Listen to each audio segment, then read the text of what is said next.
Ay, magandang araw po. Ito na naman ang Iparas kay Paras. Ako po si Eli Saludar.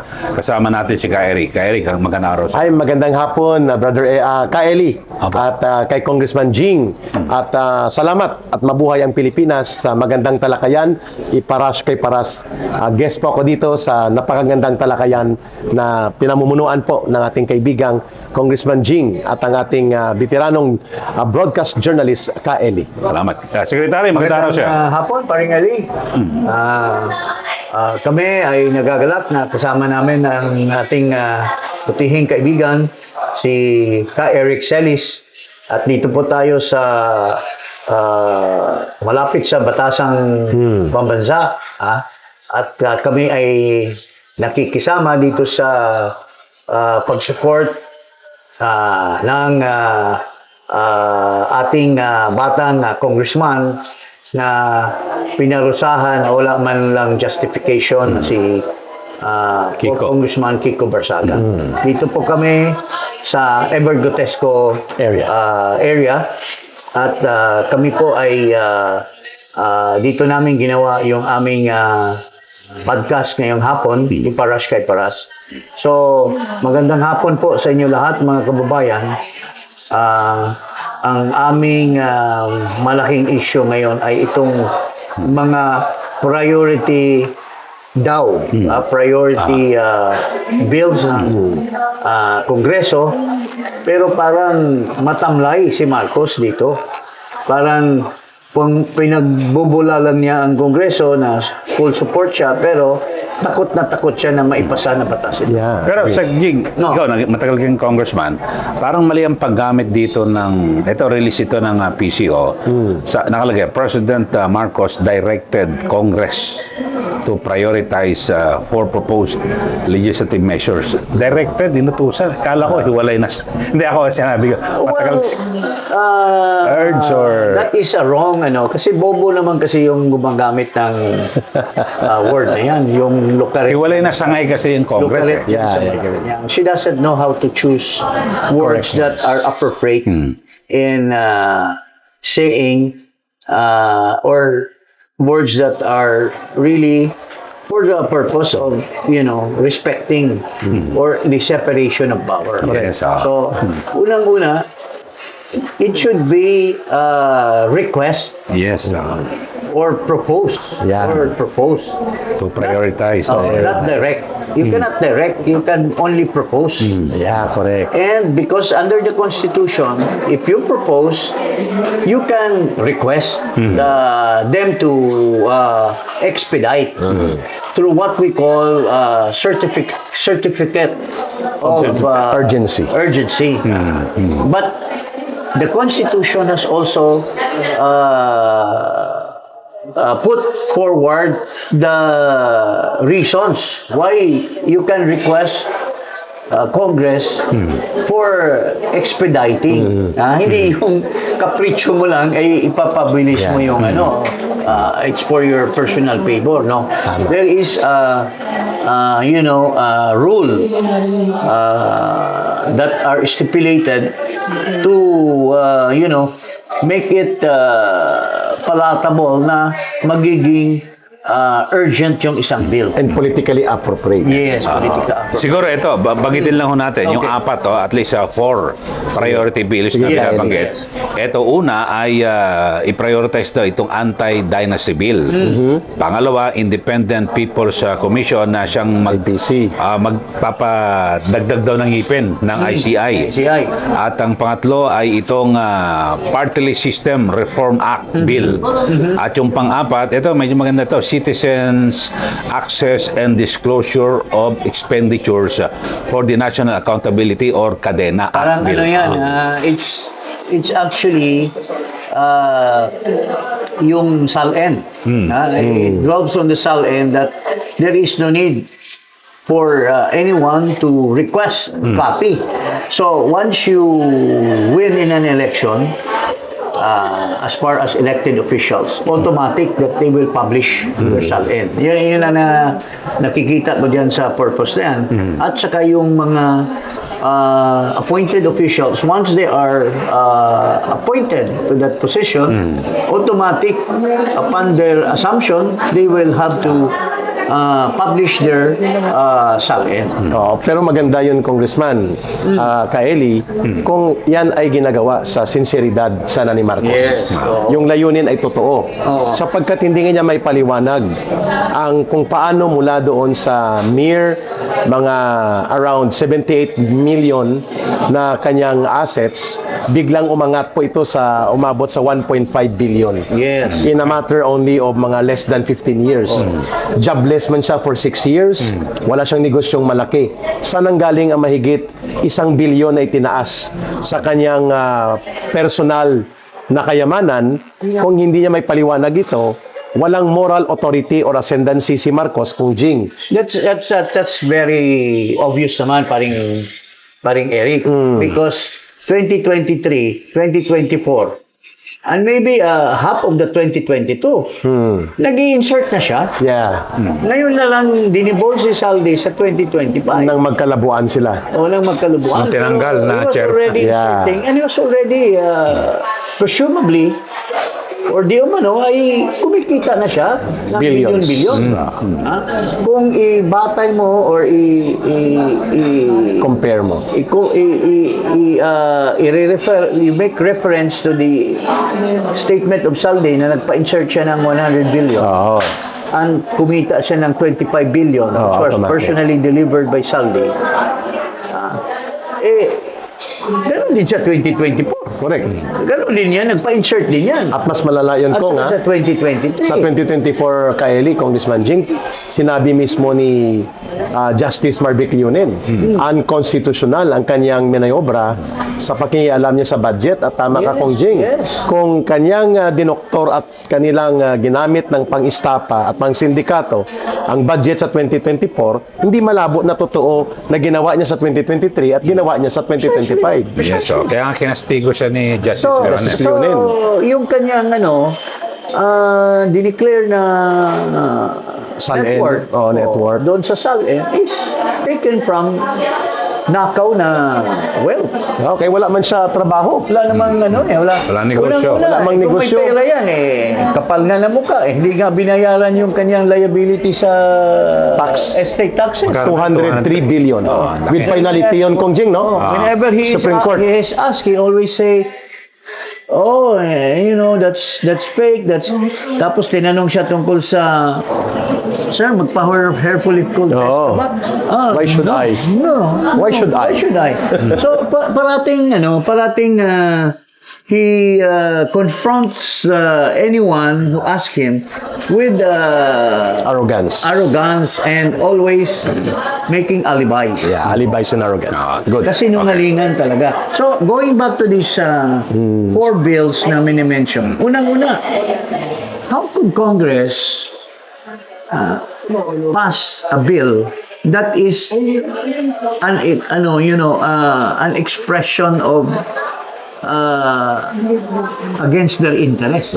Unang-una. Bangga talaga yun. Right. Sa Dynasty Speaker of the House. Bill. Ilan ang mga anak niyan? Ilan sila? Asawa niya, pinsan, anak niya, kamag-anak, pinsan, na- 6 sila. Tsaka pamangkin. Pamangkin.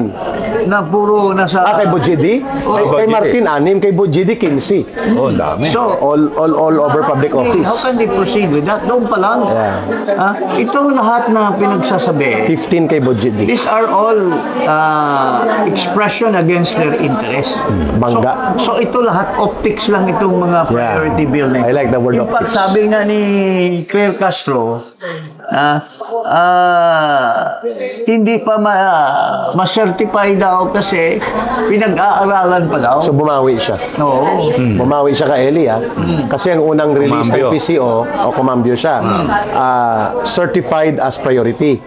Directed nga Tapos the day after, na-realize siguro nila, Hindi sinertify. maraming masasagasaan. Hindi sinertify. Hindi siya nag-issue ng certification of urgency. Parang inano niya lang na, hindi, unahin niyo naman yan. Pero walang walang papel So, Optics alam mo,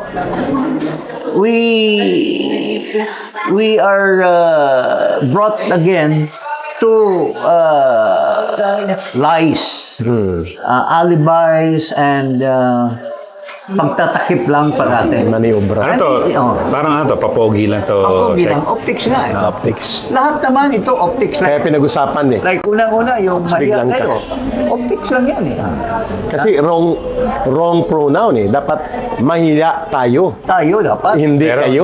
nag-backfire yun. Ha? Nag-backfire. Nag-bumerang. Na he wants to become the whistleblower but now He is the parang mastermind. parang it really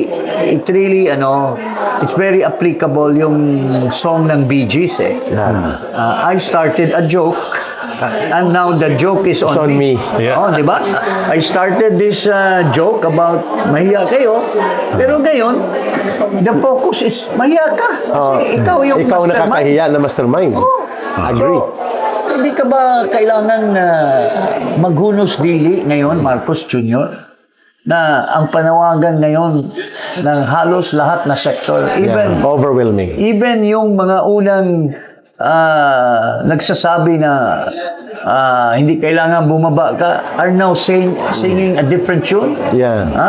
Yung pinanggalingan mong group. Oh, CPP, NPA, NDF, Oh. ginamit nila for 3 years.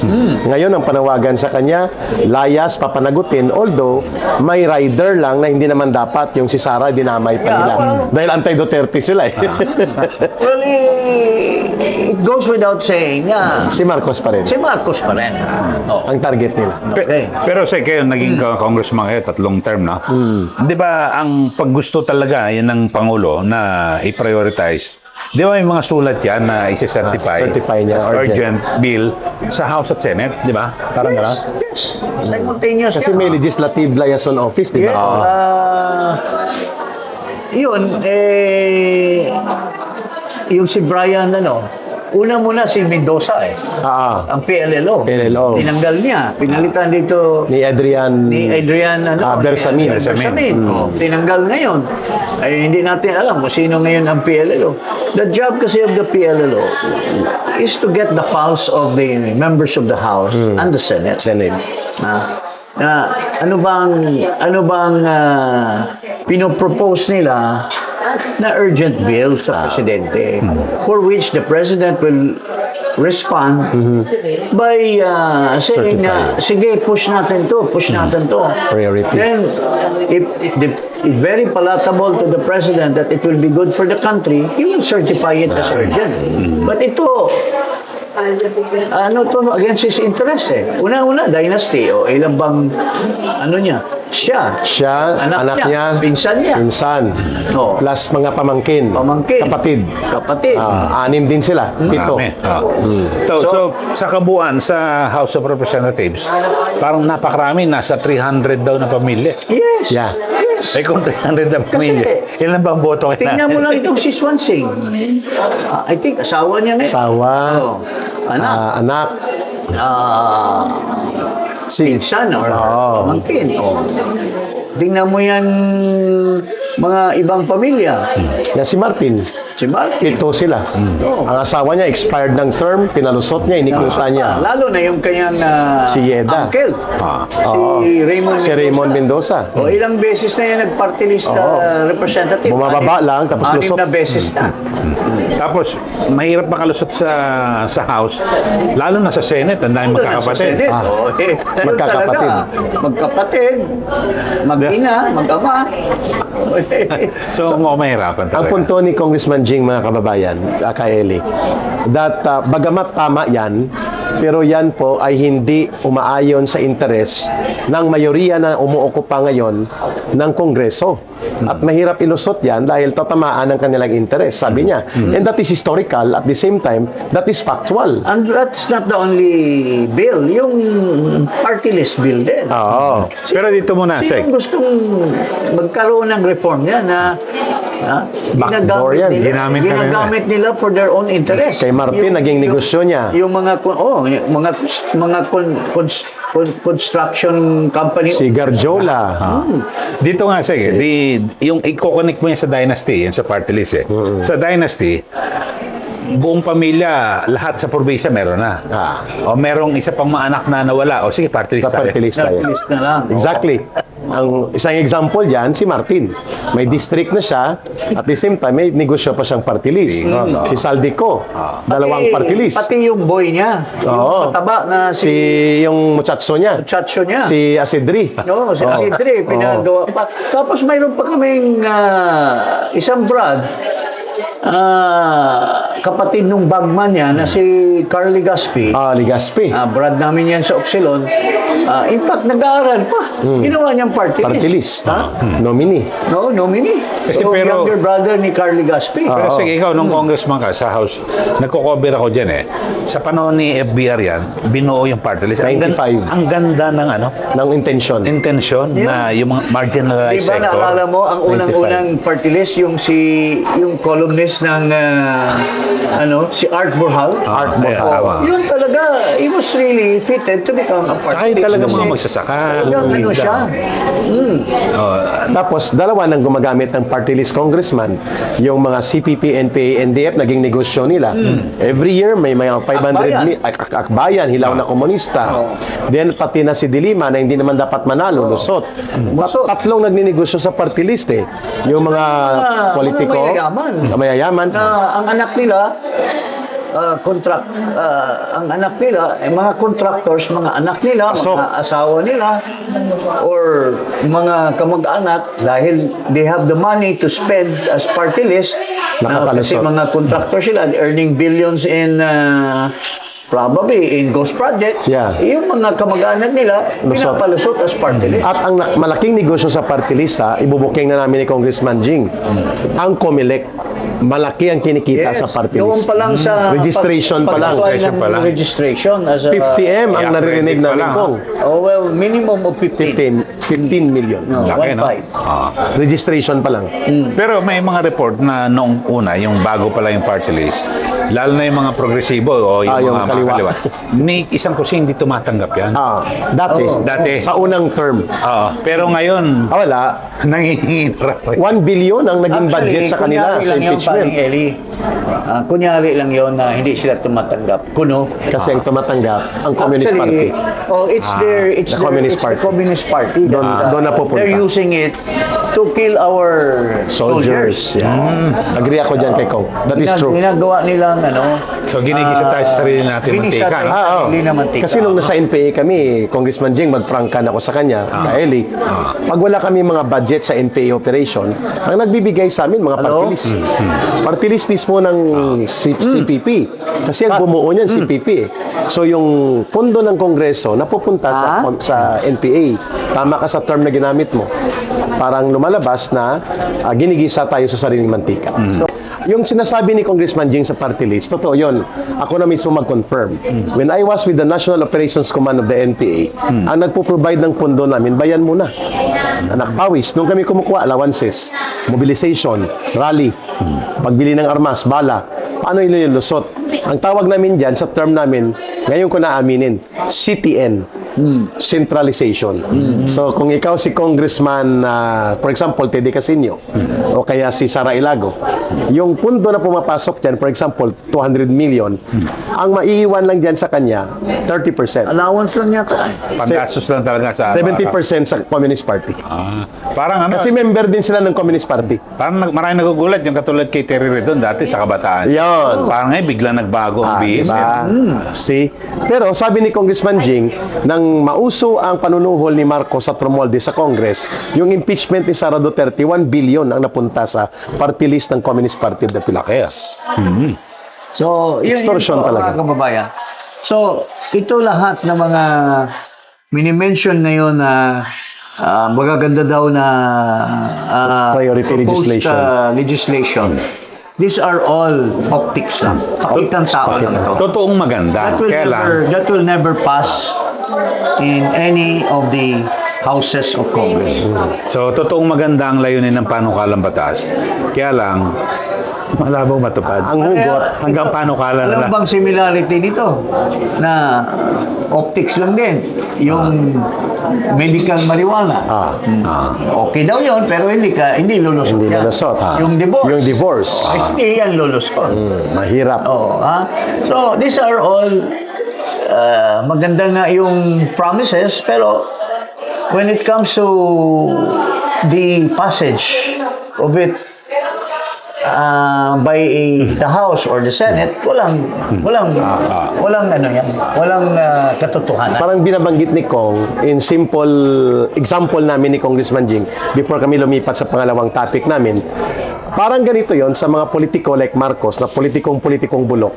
Pinangakuan ka na nga, gusto mo pang tuparin pa. Yun ang optics. Hanggang doon lang yun. Okay. So, sige, bigyan natin ng halimbawa itong isyong ito. Makapagpapalamig ba ito? Makapaghuhupa ba ito sa kasalukang sitwasyon? Kongjing. Yung galit ng tao? Wala, hindi ito. So long as palala ng palala ang korupsyon. At saka the road leading to the end is the mastermind. At paalam na ng paalam or pa-point na doon sa pinaka-mastermind because of Saldico's revelation. Everybody is now saying that it's Marcos. Yeah. That is the most corrupt. Siya na lang ang hindi naniniwala eh. Yung siya na lang ang naniniwala sa kanyang Sa kanya mga sinasabi. sinasabi. Ha? So, and he's using the ICI for the purpose of cover up. Pero with the resignation of Big Singson, Malaking balita yun, Kong. ngayon parang na-stricte siya. Natanggal yung nahubaran siya. Tapos ito pang impending resignation ni Azurin. Ni Azurin. So, wala na talagang saysay. Tapos pa close door pa, Congressman Jing. Close door. Now, talking about Charis Pimpenko. Si Charis Marcos. Charis Marcos. Si Sandro. Si Charis Marcos, anong in-interview siya, anong sinabi niya? I'm requesting for an executive session, but I'm not prohibiting the release of that. Pero ngayon, anong sinasabi? Binabawalan niya ang pagpa-release. Takot na takot ba siyang mabisto yung di umano'y pagnanakaw niya sa kaban ng gobyerno? Tsaka baka kung i-release man yun, malamang edited na yun. Edited na yun. Just like the way sa tatay niya yun. Just like the way they did kay Martin Romualdez. Sabi ng ICI kaagad, there is no sufficient evidence pointing to the criminal accountability of Romualdez. Absuelto kagad, no? Tapos noong sunod-sunod ang revelasyon ni Saldi, ngayon binago na naman nila. Yung originally, yung Gutesa, sinasabi nila, walang visa yan. Under oath. Yung under oath. Yung pati sa notaryo, may problema. Notaryo. Wala siyang credibility dahil yung notaryo Pineke. Pero suddenly, sabi ni Vince Dizon doon sa hearing, we're using the Gutesa. Yan ang basis, Revelations. Basis for Martin Romualdez. Yes. And for Saldico. For Saldico. Pero minamadali nila yung Saldico. Lalagyan ng reward kong si Saldico, We have received na 10 million ang ipapataw na reward. Bounty. Parang wanted na Doon sa talaga. kay Saldico, alam mo, nung tinanong ni Escudero, anong basis? Basis daw, nung kay Saldico, yung sa, sa Mindoro, na mga flood control. kontrata doon, Sunwest. sa Sunwest. Pero, sinasabi ng abogado ni Saldico, hindi na siya may-ari niya. Divested na. Divested na. So, anong basis kayo? So, pinipilit lang ng ombudsman na ipafile. Para lang mahabol nila sa Para lang Saldi. mahabol si Saldico. Pero doon sa kay Romualdez, sinasabi, kay Gutesa. Pero sabi, kulang pa rin daw yon ng ebidensya. O, anong klaseng maniobra to? So you're pointing, Congressman Jing, kay Eli, no, na the ICI has already lost any sense of credibility. Nga, wala na talaga yan. Wala. Dapa na yan. Agree ako dyan. Kaya nga talagang may statement din si Ombudsman Boyeng Rimulya para mga 1 hanggang 2 buwan na lang yan eh. Kasi Dissolve talagang na. Oo, kasi wala na eh.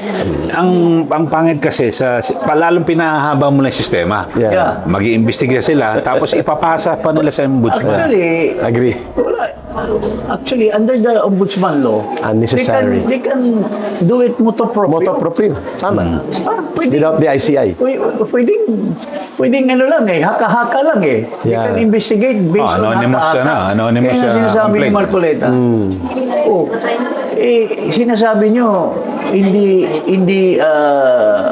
hindi credible yung kay Saldico kasi hindi under oath. Hindi pwede. Sinabi ni Marcoleta, the Ombudsman can even Yeah. investigate Even Nasa chart. regardless of handwritten. any form. Handwritten. So, bakit hindi Tawag doon, nyo anonymous imbestigahin yung complaint. Anonymous complaint. Kasi takot kayo na it will lead to Marcos. Yeah, agree. Kasi yung ebidensya, intact yung ebidensya Intact eh. against Marcos. At ang pinakamabigat na ebidensya, Congressman Jing, Kaeli, ito yung statement ni Senior Associate Justice Marvic Leonen that the tampering of the budget process in the intervention made by Marcos through his written certification of urgency into the budget process is illegal, unconstitutional, So, and impeachable ill-motive. na. Plus the fact that yung kanyang pinaka-close na chief of staff when he was still a senator. Yeah. Tapos inappoint na ng DOJ Yusek. undersecretary. Si Jojo Cades. Tapos ina-offer pa na ombudsman. Operation. Or ina-offer pa na DOJ secretary, hindi tinanggap. Kasi pala, hindi tatanggap dahil Bagman. bagman pala. Ha? Sabi ko, kung ako, bakit ko patanggapin yan? Bilyon-bilyon na yung commission ko dyan sa pagkabagman. Bagman. Can you imagine, ang diniliver ni Saldico, 51 billion. 51. Tapos, May 25 billion. Tapos may transaction pa sila ni Olaybar. May. Kay Bersamin pa. So, At iba pang agencies. Other agencies so, also. billion. So, magkano ang komisyon ni Jojo Cades. Jojo Cades yan? Napakalaki. Tapos, ngayon, sa PCIJ, I think PCIJ or PCIJ. Raptor, na-discover pa na contractor din pala. Ang kanyang connection puro kontraktor. Tapos, yung anak niya Ang nagpa-front. nagpo-front. Parang si Bunuan din kong. Ang anak niyang babae, konektado sa isang malaking Yeah, kontraktor. which Ay, yung mayor doon sa... yung corrupt na DPWH, kilala ko yan na pinatakas niya. doon sa Pampanga. Pampanga. Nakikita ko. So, ito lahat, Pampanga. obvious na. Mataon, Marcos Sa lahat. ano pa yan kung may pinapatubo ka na prutas, hindi mo na kailangan akyatin kasi pipintasin mo na lang. Pipintasin mo na lang. Pipintasin mo na lang. Pipintasin mo na Ang lang. term dyan, kung pinahinog ni Marcos ang mga key persons niya, key operators, Jojo Cades, Tapos hanggang ngayon, Yan. how come Bunuan, this kuratong baleleng senador, hindi pa rin iniimbestigahan ito si Pangandaman. Pangandaman, Hindi pa rin iniimbestigahan Si Lucas ito Bersamin. Si Si Olaybar. Si Olaybar. si Jojo Cades. Jojo Cades. Wala, hindi pinapatawag. Even the ICI, wala. At saka si Angara. Angara. Hindi na naman, wala parliamentary Immunity. courtesy na yan dahil he's no longer a member Wala of the, na. Pero the meron House or sila the kasi Senate. alibay dahil sa budget deliberation. Dahil daw busy sa budget. Yun ang Dapat alipin niyang nila. dapat ngayon. Tutukan yan. Kasi si Grace Polk din kung tinuturo din. Na kung bakit nag-zero budget ang PhilHealth at bakit nagalaw ang PhilHealth kasi nagmaniobra siya. In fact, si Grace po, Involved. yali siya doon sa Supreme Court, Sa Supreme ruling Court. because there was a speech of Grace po na sabi niya walang justification na mag-retain ng pera, ang PhilHealth. Oo, sinabi niya yun. And she is not a lawyer. She's not a lawyer. Yan ang matindi. So, ito lahat, sama-sama yan. Oo. Okay, so sa pangalatan, itong mga binabanggit na 4 na priority bills, papogi lang sa Papogi lang yan. Optics. Optics lang yan. And it cannot save Marcos mula doon sa bingit ng pagkalugmok ng kanyang gobyerno sapagkat ang taong bayan ay natututo. Nalalaman nila ang katotohanan at malaking tulong itong programang Iparas kay Paras. Dahil dito, no holds barred. Yes. Okay, so maraming salamat. May subscribe na po kayo dito po sa Iparas kay Paras. Magandang hapon po. Magandang At, araw. mabuhay. Mabuhay. Ang mga tao na nagmamalasakit, lalo na yung tumatawag sa presidente na bumaba na sa pwesto. Salamat po. Salamat.